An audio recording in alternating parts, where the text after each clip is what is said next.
think this is a very responsible measure. Again, the past 4 years, we've seen the Biden administration spend money like drunken sailors. It's a big reason we've had an inflation crisis in this country, and it's incumbent upon this administration to make sure, again, that every penny is being accounted for honestly. Why impose this pause with so little notice? Why not give organizations more time to plan for the fact that they are about to lose, in some cases, really crucial federal funding, at least for a period of time? There was notice. It was the executive order that the president signed. There's also a freeze on hiring, as you know, a regulatory freeze, and there's also a freeze on foreign aid. And this is, again, incredibly important to ensure that this administration is taking into consideration how hard the American people are working. And their tax dollars actually matter to this administration. You know, just during this pause, DOGE and OMB have actually found that there was $37 million that was about to go out the door to the World Health Organization,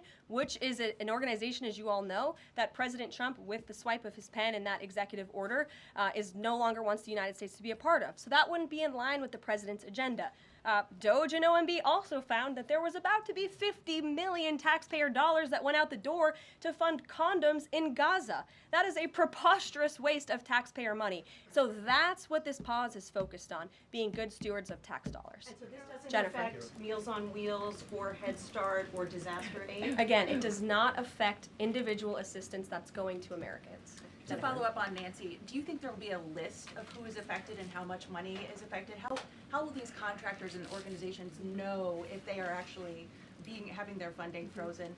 And then secondly, if you're willing, can you just clarify, is the end goal of this to essentially challenge Congress or to prove that the president can withhold federal funding? In other words, is this an attempt to pick a fight to prove that he can do this? No, absolutely not. As it says right here in the memo, which I have, and I'd encourage all of you to read it, it says the American people elected President Trump to be the president of the United States and gave him a mandate to increase the impact of every federal dollar. This memo requires federal agencies to identify and review all federal financial assistance programs and supporting activities consistent with the president's policies and requirements. The American people gave President Trump an overwhelming mandate on November 5th, and he's just trying to ensure that the tax money going out the door in this very bankrupt city actually aligns with the will and the priorities of the American people.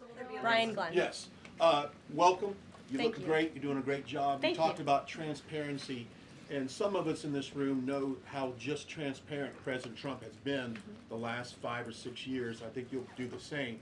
My question is, do you think this latest incident with the president of Colombia is indicative of the global, powerful respect they have for President Trump moving forward, not only to engage in economic diplomacy with these countries, but also world peace? Absolutely. I'll echo the answer that the president gave on Air Force One last night when he was asked a very similar question by one of your colleagues in the media.